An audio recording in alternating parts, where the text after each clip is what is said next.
The Samurai and the Duck. In the place between the mountains and the valley, between the castle and the village lies a pond. One day in the spring that pond was visited by a mother and her child. The house chores had been done for the day and it was not yet time to sleep.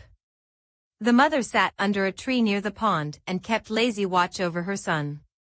The son assembled his two swords, one long and one short, in his belt and went off to carry a message from his master to the shogun. As he walked he heard a crack. It was a ninja. To be exact, there were 10 ninjas. The samurai drew his long sword and was ready for them. When quack! He turned around and saw a duck. He looked back to the ninja when quack. It was the duck again. Dear child, it is time to go home. Hurry now. The boy stared at the duck and the duck at him. He put his stick back in his belt so that he could use it again. The boy ran to his mother and they went home. The sun set and rose and the boy and his mother did all their chores. They then returned to the pond. This day the samurai was to fight a battle. You see, the message from yesterday was not well received. No compromise could be found between his master and the shogun. The samurai put on his armor and swords and readied himself. When quack! It was the same duck as yesterday. The samurai looked at the duck and tilted his head. The duck quacked again. After a little while the samurai spoke. I see you are the reinforcements we have been expecting. Are you ready for battle? Quack. Then it is time. The samurai, duck and the master's army went out in battle formation to meet the shogun's army. It was a massive affair. The two armies met and arrows were flying everywhere. Just at the most heated part of the battle, when the samurai was surrounded by 5 enemy samurai and the duck was surrounded by 3, a call came. Dear child, it is time to go home. Hurry now.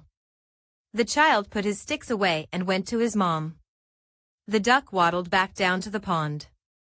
The mother and the young boy continued to go to the pond every day for the next couple of months after their chores had been done. The duck would be there waiting for them. The samurai and the duck would fight many battles against many bad shoguns. They would fight and defeat many monsters like the hideous giant 3-headed toad from the White Mountains or the evil winged fish from Green Lake. One day as the samurai and the duck set out to fight some raiders, a tree fell and narrowly missed the samurai. When he looked back at the tree he saw the duck beneath it. The boy fell to his knees and some tears formed no matter how hard he tried to stop it. You see, he thought a samurai should not cry. From the duck a spirit came and it was in the form of the duck and said, My friend, why do you cry? I have been lonely with no one to play with. I do chores with my mother all day and my father, who is a samurai, has been away in his duty for his master. This duck had found me and became a great friend to me and now he is dead because of me. Had he not played with me he would still be alive. Just who has died, replied the duck. The boy looked down and there was nothing below the tree. He looked back up to the spirit but the duck was not there. Instead it was an old man. Aren't you my grandfather? Though he had not met him he had seen paintings of him in his full samurai armor. Yes, I have been looking after you since you were born.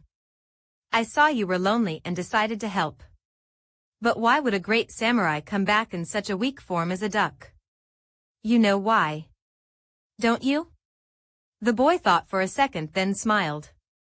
Just remember, I will always be here looking after you. When from a distance came a call, Dear child, it is time to go home. Hurry now.